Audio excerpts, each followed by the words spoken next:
11th class business studies chapter हमारा चल रहा था बिजनेस सर्विसेज या व्यावसायिक सेवाएं। इसका पार्ट नंबर 10 हम स्टार्ट करेंगे। हमारा जो टॉपिक चला हुआ था वो था अग्नि बीमा, समुद्री बीमा और जीवन बीमा। फायर इंश्योरेंस, मैरीन इंश्योरेंस और लाइफ इंश्योरेंस में डिफरेंस। 2 पॉइंट हमने कर लिए थे। थर्ड पॉइंट पर डायरेक्टली आएंगे। थर्ड पॉइंट हमारा है बीमा पत्र का हस्तांकन या असाइनमेंट ऑफ द पॉलिसी। अब असाइनमेंट ऑफ द पॉलिसी या बीमा पत्र का हस्तांकन या असाइनमेंट का क्या मतलब होता है? इसका मतलब जब हमने अपने बीमा पत्र का किसी और व्यक्ति को दे दिए, अपने सारे अधिकार किसी को दे दिए, तो उसे हस्तांकन या असाइनमेंट बोला जाता है। तो बीमा कंपनी की अनुमति के बिना हम अपने बीमा पत्र का हस्तांकन नहीं कर सकते। इसका हस्तांकन नहीं हो सकता। किसी और को ये अधिकार, अपने अधिकार हम नहीं दे सकते। Without the permission of the insurance company fire insurance policy can't be assigned. इसमें अब समुद्री बीमा में देखें, इसमें बीमा कंपनी के आगे के बिना फिर हम हस्तांकन जो है यहाँ पर हो सकता है। ठीक है। मैरीन इंश्योरेंस पॉलिसी में be assigned without insurance companies permission. Life insurance में हस्तांकन होता ही नहीं है। तो मेरी पॉलिसी मेरे जीवन की वो मेरी ही रहेगी, किसी और को मैं नहीं दे सकता।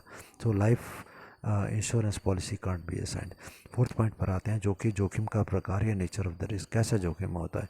तो जो अग्नि बीमा है, फायर इंश्योरेंस है, इसमें जोखिम निश्चित नहीं होता है। Risk is not certain here. आवश्यक नहीं है कि माल को आग लग ही जाएगी। अगर आग लगेगी तभी जोखिम जो है कंपनी को सहन करना पड़ेगा। आग नहीं लगेगी तो जोखिम नहीं होगा। जब हम समुद्री बीमा की बात करते हैं, मैरीन इंश्योरेंस की बात करते हैं, यहाँ पर भी जोखिम निश्चित नहीं होता। हानि के उपरांत ही जोखिम की गणना की जाती है। There also the risk is not certain. Loss is calculate after happening of an event. पहले ये जोखिम हो ही जाएगा, समुद्र में जहाँ डूब ही जाएगा, ये निश्चित नहीं होता। डूबेगा या नहीं डूबेगा। डूब जाएगा तो पैसे मिल जाएंगे, नहीं डूबेगा तो नहीं मिलेंगे। जीवन बीमा की बात जहाँ पर आती है, लाइफ इंश्योरेंस की बात जहाँ पर आती है, तो यहाँ पर जोखिम जो है वो निश्चित ही होता है। Risk is certain. बीमा की राशि कंपनी को देनी ही पड़ती है। अगर व्यक्ति की मृत्यु पहले हो जाती है तो उसे पहले देनी पड़ेगी। अगर व्यक्ति की मृत्यु जीवन अब जितने टाइम का हमने इंश्योरेंस करवाया था उसमें अगर नहीं होती मृत्यु, तो जब हमारे इंश्योरेंस का पीरियड ख़त्म होता है तब हमारे को इंश्योरेंस कंपनी से पैसे मिल जाते हैं। इंश्योरेंस कंपनी को पैसे देने ही पड़ते हैं। फिफ्थ पॉइंट हमारा है अवधि या फिर पीरियड। जो अग्नि बीमा हमारा होता है और जो हमारा मैरीन इंश्योरेंस है, दोनों की जो अवधि होती है मैक्सिमम वो 1 वर्ष की होती है। परंतु लाइफ इंश्योरेंस का जो समय होता है वो बहुत लंबा, 20, 30, 40, 50 वर्षों का हो सकता है। ये एक लंबी अवधि के लिए होता है। It's for a longer duration. Premium अगला वर्ड हमारा है। प्रीमियम के बारे में हम लोगों ने पढ़ा। प्रीमियम क्या होता है? इंश्योरेंस करवाने के बदले में इंश्योरेंस कंपनी को जो पैसे दिए जाते हैं उसको हम प्रीमियम बोलते हैं। तो प्रीमियम हानि के अनुसार होता है। जितनी हानि अधिक होगी प्रीमियम भी ज़्यादा होगा। Premium depends upon the risk. If the risk is more, premium two is high. ठीक है। अब प्रीमियम की बात हम मैरीन इंश्योरेंस में करते हैं। यहाँ पर भी प्रीमियम जो क्षति के अनुसार होता है। जहाँ पर रिस्क ज़्यादा होगा, premium decided according to the nature of loss. किस प्रकार के लॉस के हम इंश्योरेंस ले रहे हैं उसके ऊपर डिपेंड है। ज़्यादा नुकसान रिस्क है हमारा तो ज़्यादा है प्रीमियम हो जाएगा। लाइफ इंश्योरेंस की बात करते हैं तो यहाँ पर प्रीमियम किस बात पर डिपेंड करता है? बीमित व्यक्ति की आयु। जो ज़्यादा आयु का व्यक्ति है उसकी मृत्यु होने की संभावना ज़्यादा है, तो वहाँ पर प्रीमियम ज़्यादा लिया जाएगा। अवधि के अनुसार, बहुत लंबे समय के लिए जो इंश्योरेंस है उसके अनुसार भी प्रीमियम डिपेंड करता है। तो premium depends upon the age of the insured and the duration of the insurance period. अगला पॉइंट हमारा 7वां पॉइंट है उद्देश्य या फिर ऑब्जेक्ट। अब इन बीमा करवाने का उद्देश्य क्या होता है? तो अग्नि बीमा की बात हम करें तो उसका उद्देश्य वस्तु की अग्नि से सुरक्षा। Its an object is to protect the product from the fire loss. Marine insurance, समुद्री बीमा की बात करें तो इसका उद्देश्य होता है समुद्री हानि जो हुई है उसको पूरा करना। Its object is to compensate the marine losses. Life insurance या जीवन बीमा की बात हम करते हैं तो यहाँ पर 2 उद्देश्य होते हैं, एक सुरक्षा तत्व और दूसरा विनियोग तत्व। It's object is protection and investment. ये अगर व्यक्ति की मृत्यु हो जाएगी तो हम उसके परिवार को सुरक्षित रखने के लिए पैसा दे देंगे, और अगर व्यक्ति जीवित रहा तो उसके इंश्योरेंस कंपनी का जो समय है वो पूरा होने पर उसको सारा पैसा लौटा दे देंगे जितना उसने विनियोग किया था या जमा किया था। 8वां पॉइंट हमारा है बीमा पत्र का परित्याग या सरेंडर। सरेंडर का क्या मतलब है, परित्याग का क्या मतलब होता है वो समझें। परित्याग या सरेंडर का मतलब ये होता है कि जिस टाइम पर हमने इंश्योरेंस करवाया, मान लो कि हमने जो इंश्योरेंस है वो 20 साल के लिए करवा रही है अपने जीवन का, हमें 5 साल के बाद लगा भाई फ़ायदा नहीं है इसमें इंश्योरेंस करवाने का, है ना, तो हमने ये सोचा चलो उसको ख़त्म कर देते हैं, बंद करते हैं, हमने नहीं करवाना है इंश्योरेंस। तो हम इंश्योरेंस कंपनी के पास गए, भाई हम इंश्योरेंस नहीं करवाना चाहते, 5 साल पूरे हो गए हैं, अब आप ऐसा करो कि जितना पैसा मैंने जमा करवाया मेरे को दे दो और आगे मेरा इंश्योरेंस बंद कर दो। तो इंश्योरेंस कंपनी के पास हमने जब अपना इंश्योरेंस का कॉन्ट्रैक्ट बंद करवा दिया तो उसे हम परित्याग या सरेंडर बोलते हैं। तो फायर इंश्योरेंस के बारे में क्या होता है और मैरीन के बारे में क्या होता है कि ये इंश्योरेंस का जो पैसा, इंश्योरेंस शुरू तब होता है जब हमने प्रीमियम दे दिया, और एक बार जो प्रीमियम दे दिया तो इंश्योरेंस कंपनी उसका पैसा नहीं लौटाएगी। और ये प्रीमियम 1 वर्ष का है, मतलब आपने पैसे दे दिया तो 1 वर्ष तक चाहे आप इंश्योरेंस को ख़त्म भी कर दो, पैसा आपको वापस नहीं मिलेगा। ठीक है, तो इसका मतलब है कि वो तो मजबूरी में हमें 1 साल तक तो पूरा करना ही पड़ेगा। ठीक, तो इसका मतलब ये होता है कि अग्नि बीमा और समुद्री बीमा जो है इसमें सरेंडर नहीं हो सकता, इसका अवधि से पूर्व परित्याग नहीं हो सकता, it can't be surrender before maturity. और समुद्री बीमा में भी यही है कि इसका अवधि से पूर्व परित्याग नहीं हो सकता। जीवन बीमा जो होता है, बीमा की अवधि में पूरा होने से पहले से छोड़ा जा सकता है, it can't be surrenders before maturity. Next topic जो इसके बाद हमारा है वो है कम्युनिकेशन, संप्रेषण या संचार। कम्युनिकेशन, संप्रेषण या संचार का क्या मतलब है? जब हम अपनी बात किसी दूसरे व्यक्ति को बोलते हैं, एक व्यापारी दूसरे व्यापारी से बातचीत कर रहा है कि मैंने ये सामान खरीदना है, इतने का सामान खरीदना है, कितना डिस्काउंट दोगे, वगैरह वगैरह, ये सारी बातचीत को हम कम्युनिकेशन या संप्रेषण या संदेश वाहन बोलते हैं। तो व्यवसाय की सफलता का ये मूल तत्व होता है प्रभावी संप्रेषण प्रक्रिया। संप्रेषण बोलें, संचार बोलें, संदेशवाहन बोलें, कुछ भी बोलें, इसका मतलब है बातचीत करना। तो एक बिजनेस सफल तभी होता है जब वहाँ पर वो बहुत अच्छे तरीके से बातचीत कर पाता है। तो यहाँ पर दिया गया एक व्यक्ति से दूसरे व्यक्ति तक सूचनाओं का आदान प्रदान करना संप्रेषण या संचार कहलाता है। अब यदि इसका मीनिंग पूछा जाए तो आप क्या लिखेंगे? संप्रेषण या कम्युनिकेशन शब्द जो है इंग्लिश वर्ड के कॉमन से शब्द से बना है। कॉमन का मतलब होता है समान करना, और ये कॉमन शब्द जो है लैटिन भाषा के कम्युनिकेट शब्द से बना है। इसका अर्थ क्या होता है? एक समान।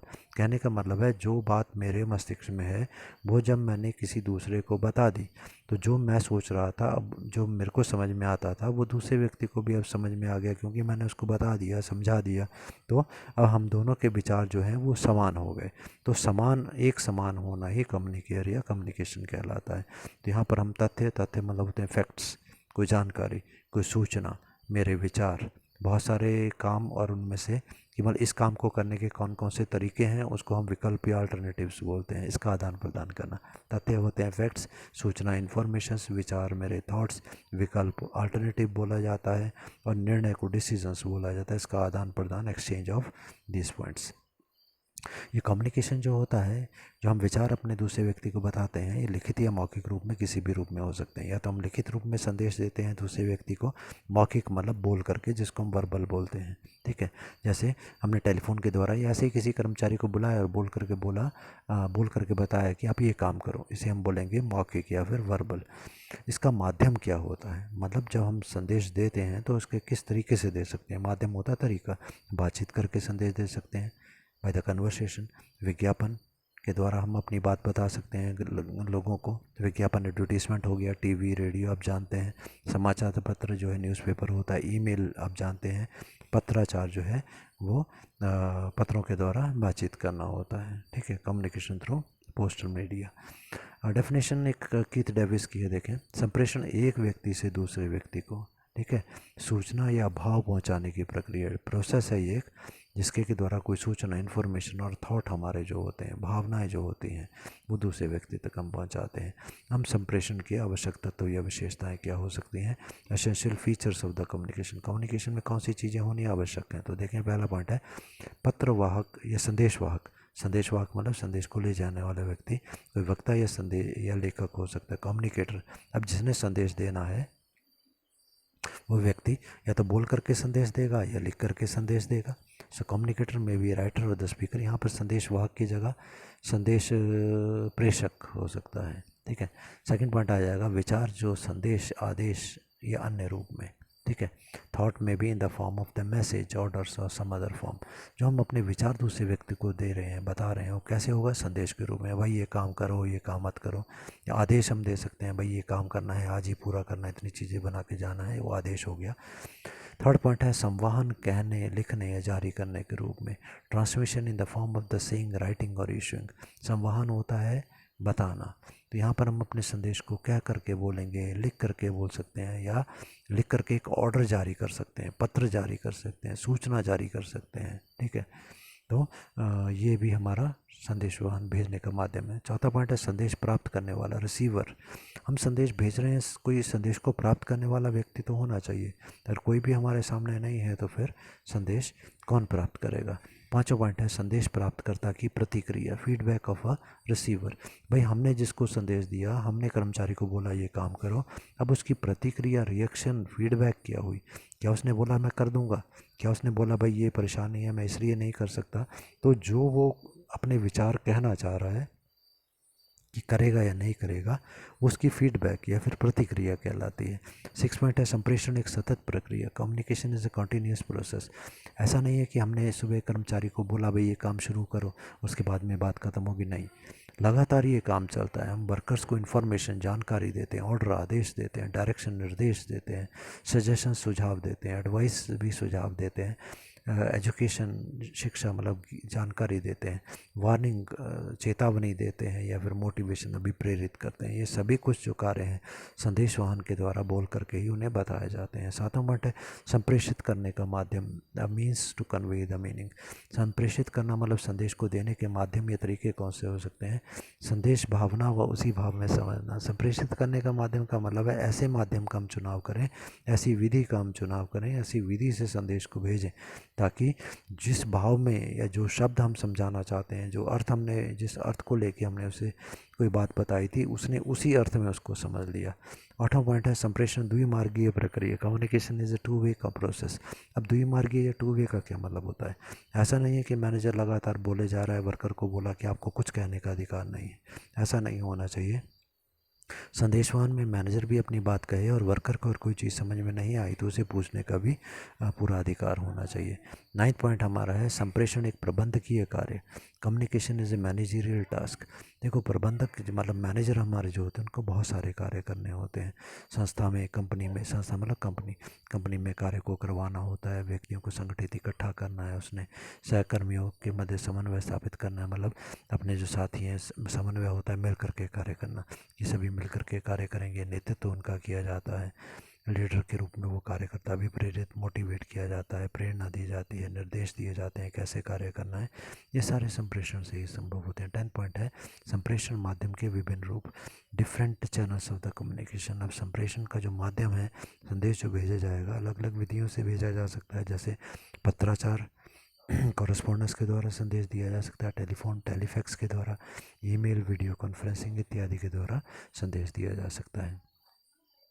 अगला टॉपिक है संचार के माध्यम या मोड्स ऑफ कम्युनिकेशन। इनके बारे में हम डिटेल में पढ़ेंगे आगे इसी चैप्टर में। तो संचार के माध्यम में पहला आ गया हमारा मोड्स ऑफ कम्युनिकेशन में डाक सेवाएं, पोस्टल सर्विसेज। इसमें पत्र व्यवहार, लेटर्स आते हैं, इंटरनेट के द्वारा बातचीत हो सकती है, पत्रों लेटर्स के द्वारा हो सकती है। पार्सल, सामान हमने भेजना है तो पार्सल बना करके भेज सकते हैं। पार्सल में सामान ही नहीं जाता बल्कि लेटर्स भी हमारे जा सकते हैं। पंजीकृत डाक या रजिस्टर्ड लेटर्स, रजिस्टर्ड लेटर भी लेटर होते हैं, परंतु ये लेटर यदि गुम हो जाए तो उसके बारे में पता चल जाता है कि कहाँ तक पहुँचा, नहीं पहुँचा, उसका जवाब भी हमारे को पोस्ट ऑफिस वाले दिलवाते हैं, प्रूफ हमारे पास होता है। स्पीड पोस्ट का मतलब बहुत जल्दी, शीघ्रता से हम कोई संदेश भेजना चाहते हैं तो स्पीड पोस्ट के द्वारा बहुत जल्दी ये हमारा पत्र पहुँच जाता है।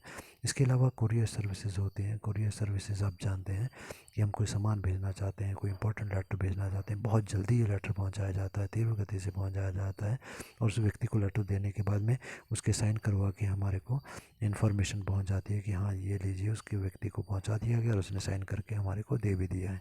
ये कुरियर सर्विसेज जो है ये आंतरिक जिसे हम इंटरनल कहते हैं और बाहरी जिसे हम एक्सटर्नल कहते हैं हो सकती हैं। इंटरनल का मतलब है जब कुरियर देश की सीमाओं के अंदर ही भेजा जाता है तो उसे इंटरनल कहा जाता है, और जब देश के बाहर हम कुरियर भेजते हैं तो उसे एक्सटर्नल कहा जाता है। अब इलेक्ट्रॉनिक साधन भी कुछ होते हैं बातचीत करने के लिए। इलेक्ट्रॉनिक मीडिया, उसमें फैक्स फैसिलिटी होती है, इंटरनेट की फैसिलिटी होती है और ईमेल की फैसिलिटी होती है।